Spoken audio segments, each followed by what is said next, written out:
Hello everyone and welcome to this video. Today is the last in the series I started on training deep learning models for tree extraction.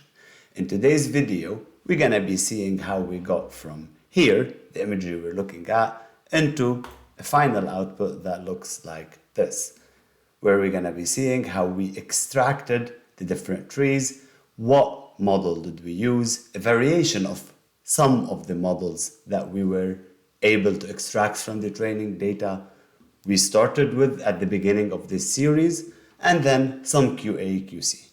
So to get started, we're gonna jump into a new map and kickstart our workflow. I'm gonna go insert, and I really wanna start with a new map just to have things fresh in there. Let's call it Inferencing trees, and then I can maybe cheat a little bit. I'll navigate to my previous maps and I'll open my, I think it was in training prep. Yup, this is a good start. I want to copy this. I'm gonna hit this guy. This is really the essential layer. It's the imagery layer we're going to be using. We've used all over the different videos we started this series with, and it consists of the 4 bands, RGB, plus, and DSM. To learn how to create this, in case this is the first video you're watching, please go back to video 1 and really learn how to create this multiple band imagery in there.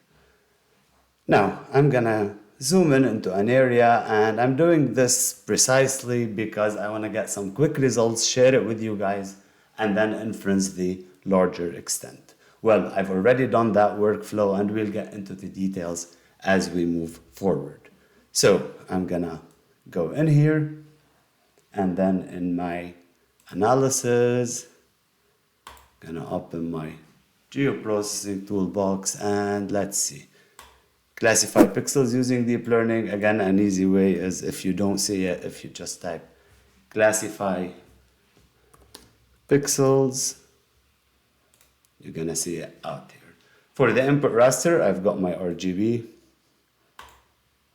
I'm gonna pick that one, and let's give it a proper name. Let's call it, we did a SAMLoRA, so trees, SAMLoRA, small AY.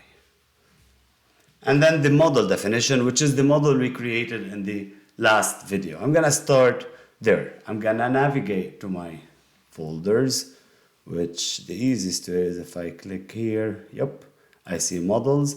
And in here, I do see 3 different models. I wanna use the SAMLoRA, which is the model we started with. But there's also a DeepLab model that I've trained, and then there's a FasterRCNN model. The first 2 are a pixel classification model, and the last is an object detection model.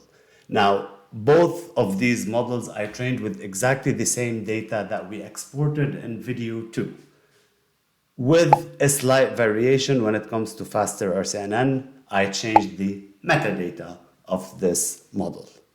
Now, I'm gonna start here, and I'm gonna navigate to the trees SAMLoRA 4-band DLPK. Now, this will usually take a moment to fetch.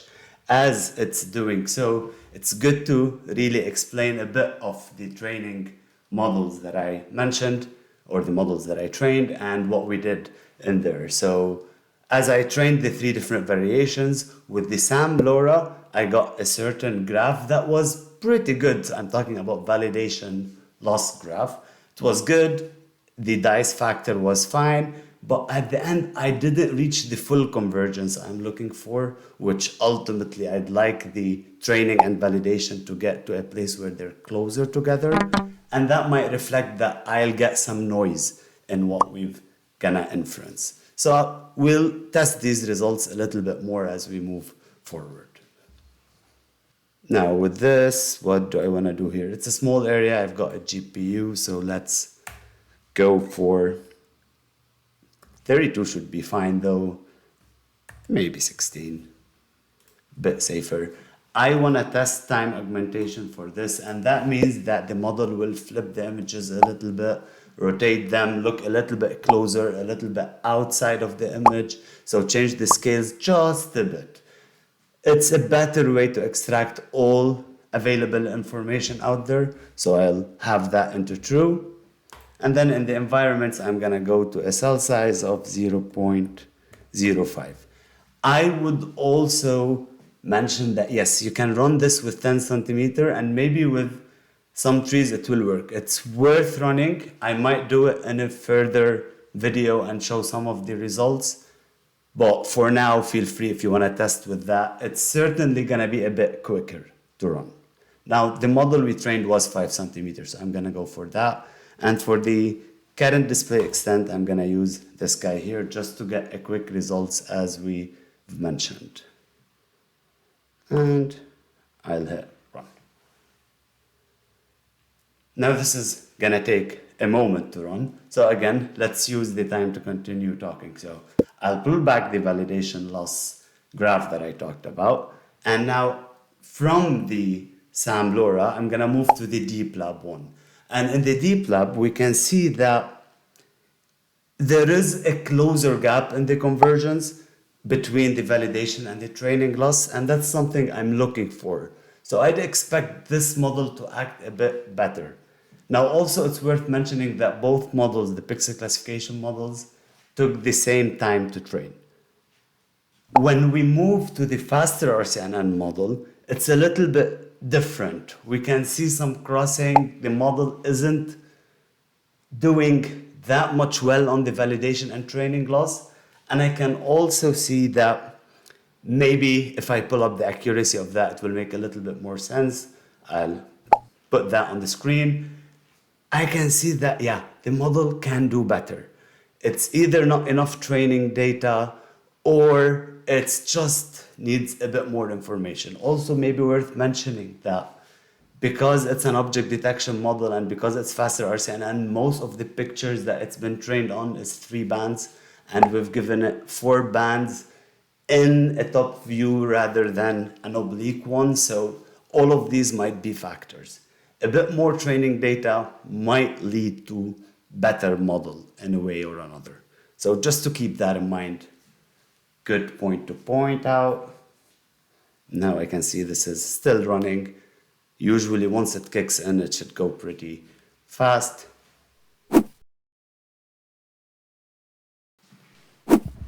So this is done.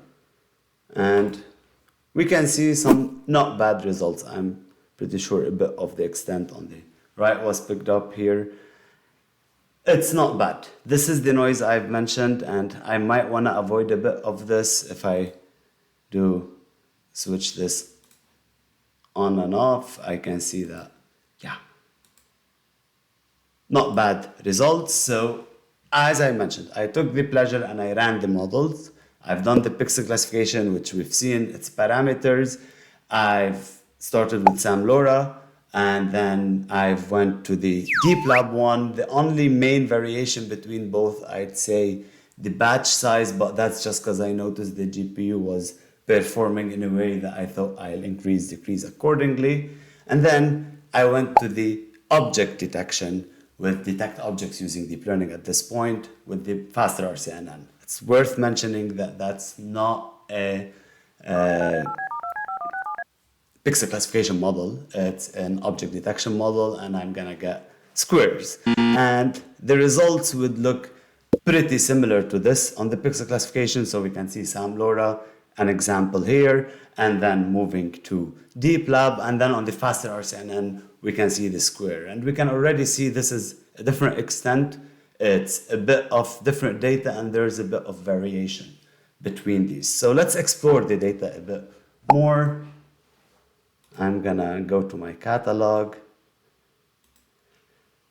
And in my catalog, I can see that I have 3 main layers, 1, 2, and that's the SAMLoRA. Well, that's the one we just processed.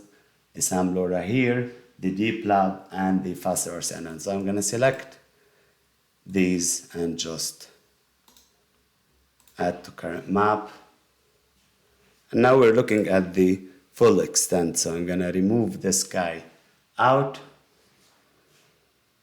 And let's see, a good way to do this, maybe grouping them would not be something bad to do. Let's call them inferencing outputs.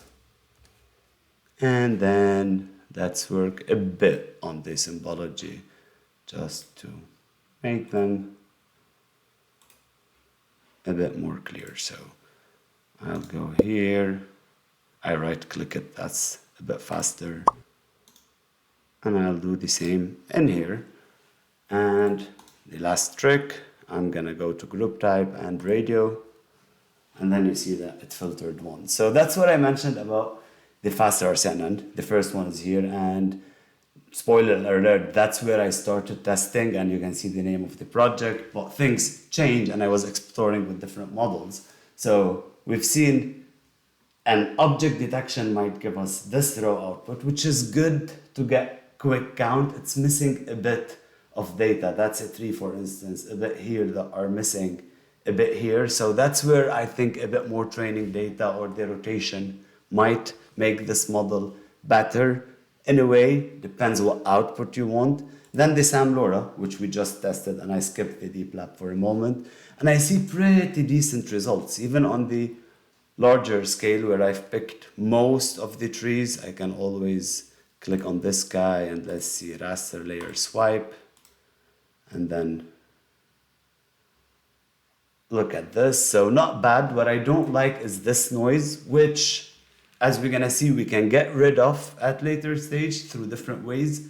But also from a raw output, I mentioned DeepLab did a bit better, and I go and I check this one out and you see that noise all disappeared. It's genuinely a bit better results. Now, remember, deep learning models aren't gonna get rid of the human. They're still gonna make mistakes, and we need to go edit and fill the gaps. There's a bit missing here, there's a bit missing here, and that you might even get the model to do better, or it can be a quick fix that you go and edit the data accordingly. Now with that, we've seen the full end-to-end workflow of GeoAI specifically. Yet, the results we're looking at here, specifically the DeepLab, aren't the best results out there. They can be better, specifically if you want to use them as a feature count to get more vector data, to start attributing the data, maybe publishing it to a dashboard or having it in a survey to collect data in the field, get images, for instance, lots of different scenarios. And you can do this through simple GUI tools. I'd start with raster to polygon, bring the polygon out. It will be a bit of big polygons, so I might need a bit further to divide into smaller trees or smaller bits of polygons. And maybe for that, multiple ways. Cartographers, data production workflows experts might tackle the challenge through different ways. In what I'm gonna show, I've automated a way really that draws a grid, which each size is something you can set in the code or expose as a parameter, where it is 75 square meters, sorry, my bad. And that would be the largest tree size, which is reasonable in this extent. I did some measurements for areas and it's reasonable. Actually, if I zoom in a bit here, for instance, I'd assume this is a good sized tree out there, and I go to map, measure, and I've got my area selected. Yep, just confirming. So I'll draw a polygon. And it doesn't have to be very accurate. I'll take a bit from here as I missed that. And I'm looking at 40 square meters, 50 square meters. So I opted to 75, and that would be the largest bit of the polygon. So going back to the grid, the bigger polygon, place a grid over it, and then from that grid, have each intersection of the polygon, turn it into a smaller tree and get the midpoints of these smaller trees and spit out one feature that looks like a full tree. Now, how does that look like? Let's explore it. And quickly, how I would do it is go to GitHub. I'll share the code repo in the description of the video. You can find that.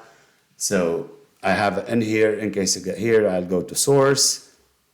And then in the source, I've got a couple of different scripts that I've been working on through different demos, some stuff that might be useful in GeoAI and other ArcGIS workflows. So I'm going to go into GeoAI, and then I've got QA/QC and post deep learning.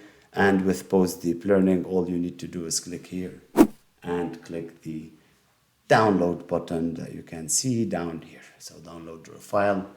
The easiest way to get this, it's a .pyt file, and I've already downloaded that. So I'm going to navigate back to ArcGIS Pro, go to catalog, and then in my computer, I know that I've got my files in here, downloads, and you can see the .pyt is a geoprocessing, Python geoprocessing toolbox. And if I open this guy here, there's multiple tools that I've worked on. Feel free to test them. They might be buggy. They're all for testing and just really demonstrations. If you find anything, let me know. Happy to fix it. And I'll click on the trees in this use case, confirm that I allow this toolbox to run.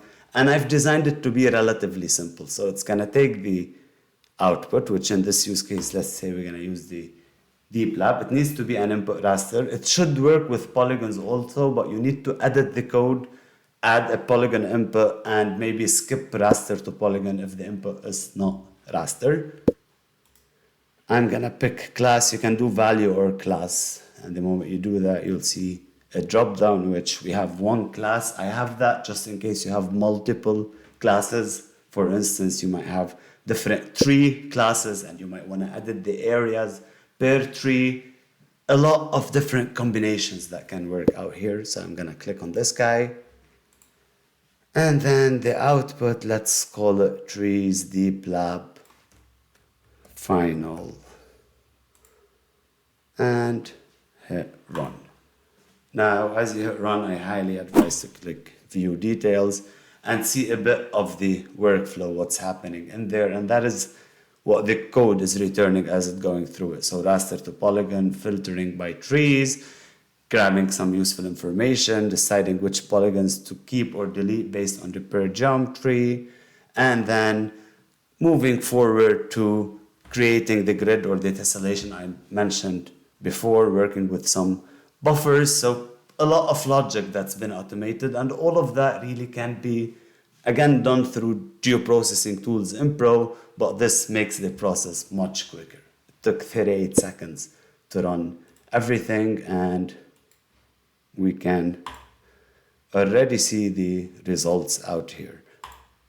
I can switch these to green just for the look and feel, and then can look at this. So it's pretty decent. It's turned all these into polygons. Again, you can play with these variables as you like. I, for instance, can maybe jump in here, and then let's see, I'm gonna go full screen here, and I know that the classes should be below. So building, roads, and trees. And in trees, I'm gonna go to where I execute the trees and multiple things that can be done. So the buffer, just to avoid any overlap, one that I do here, you see I write a couple of things in memory. The filter of the different areas, I start with 40 square meters and then keep moving forward. So plenty of different logic, how we calculate the radius, for instance, of each by creating a width of the circle, in this use case, or a diameter.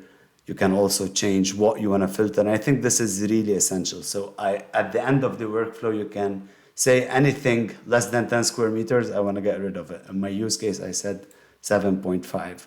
If you change this in the code, you should be able to make that workflow adjustable accordingly. So with this, let's exit the full screen here to be able to navigate.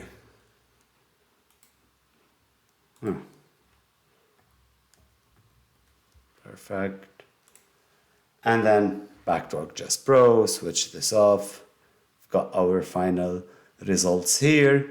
And really, so as a recap of what we've done, we've started with the workflow of data prep, with imagery prep at the beginning. We got the bands we needed, that's in video 1. In video 2, we've done labeling, we've created the different AOIs to work with, we chose the right cell size, a lot of small parameters that matter in there, making sure we don't take no data and label it. Then we moved to the workflow where we trained a model. I've showed in video 3 the SAMLoRA. If you can just change it from SAMLoRA to DeepLab, you'll get exactly the same model. I'll share these models, by the way, also in the description. Then we moved into inferencing. We saw one part how to inference with SAMLoRA, but also if you're doing DeepLab, just switch the models. Else, if you're doing an object detection, do detect objects using deep learning. And then finally, the most important part out of the GeoAI workflow is moving to the QA/QC workflow. And in there, we've seen now a bit of how Python can help us, how can advanced geoprocessing tools help us QA/QC some of this data. Now again, remember, this is all trying to make our job in extracting features a bit faster, save us some digitizing time, but that doesn't mean that we don't need to take this into the field and ground truth any data that is generated from a deep learning workflow. Now with that, thank you for watching this far. I really enjoyed showing this workflow. Please let me know if you want to see other workflows, if you have any questions, and I'll happily get back to these. See you later. Bye.